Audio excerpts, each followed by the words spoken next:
ভাইয়া, এটা আবহাওয়া অফিসের নাম্বার না? এটা অনেক বছর ধরে গুগলে সার্চ করে আমার নাম্বারে ফোন চলে আসে। বাংলাদেশ আবহাওয়া অধিদপ্তর লিখে সার্চ করলেই যে মোবাইল নম্বরটি সামনে আসে সেটি সরকারি কোনো নম্বর নয়। সেটি সাভারের শিমুলিয়া ইউনিয়নের বাসিন্দা মাসুদ রানার ব্যক্তিগত নম্বর। মাসুদ রানা কোনো আবহাওয়াবিদ নন, কখনো আবহাওয়া অধিদপ্তরে চাকরিও করেননি। তারপরও গত ২.৫ বছর ধরে প্রতিদিনই দেশের বিভিন্ন জেলা থেকে মানুষ ফোন করছেন শুধু আবহাওয়ার খবর জানতে। ফোন দিয়েই বলে আজকের বৃষ্টির কি অবস্থা হবে, কতদিন থাকবে। দিন হোক বা গভীর রাত, ফোন থামছে না।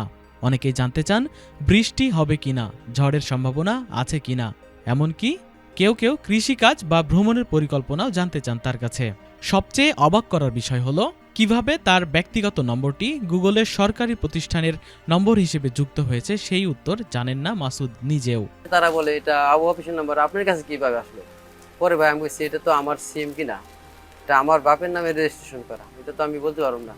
তাহলে এই যে ২.৫ বছর ধরে ফোন আসে, আমিও অনেকটাই চাপের মধ্যে আছি, রাত দিন নাই ২৪ ঘন্টা ফোন। ক্রমাগত ভুল ফোন কলের কারণে অতিষ্ঠ মাসুদ, বিরক্ত তার পরিবারও। তিনি দ্রুত গুগল থেকে নম্বরটি সরিয়ে দেওয়ার দাবি জানিয়েছেন।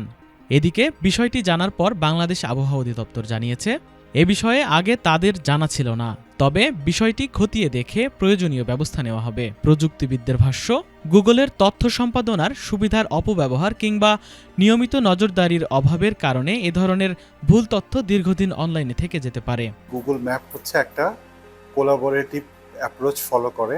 আমরা যে কেউ চাইলে কোনো একটা লোকেশন পিন করে ওই লোকেশনের নামকরণ এবং তার বিস্তারিত তথ্য, ছবি আমরা আপলোড করতে পারি। সো আবহাওয়া অধিদপ্তরের আমি যেটা দেখলাম, এটা আসলে বাংলায় যদি বাংলাদেশ আবহাওয়া অধিদপ্তর যোগাযোগ লিখে যদি সার্চ করা হয়, তখন এটা বেসিক্যালি গুগল ম্যাপের ইনফরমেশনকে এক্সট্রাক্ট করে আমাদেরকে প্রেজেন্ট করে।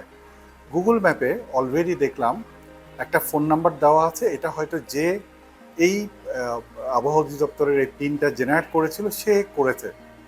তো এটা আসলে আবহাওয়া অধিদপ্তরের দায়ভার অথবা দোষ নেই।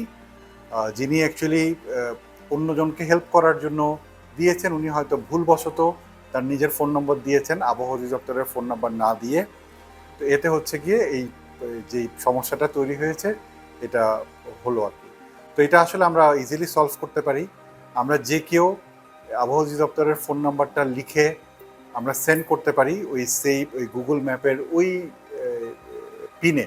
আসলে এই সুবিধা যেহেতু আছে, যে কেউ যে কোনো কিছু আপলোড করতে পারে, বিভ্রান্তি হওয়ারও সম্ভাবনা আছে। অবশ্যই সচেতনতা খুবই জরুরি। আমরা যখন দেখব কোনো একটা ভুল তথ্য গুগলের ম্যাপ অথবা অন্য কোনো ওয়েবসাইটে আছে, আমরা সাথে সাথে রিপোর্ট করব। রিপোর্ট করলে, আমরা একজন সচেতন নাগরিক হিসেবে রিপোর্ট করলে, যারা এই সার্ভিসটা প্রোভাইড করছে আমাদেরকে হেল্প করার জন্য, তারা এটা আপডেট করে নিতে পারবে। একটি ভুল নম্বর শুধু একজন নিরীহ তরুণের স্বাভাবিক জীবনই ব্যাহত করছে না, বিভ্রান্ত করছে আবহাওয়ার জরুরি তথ্য খুঁজতে আসা হাজারো মানুষকেও।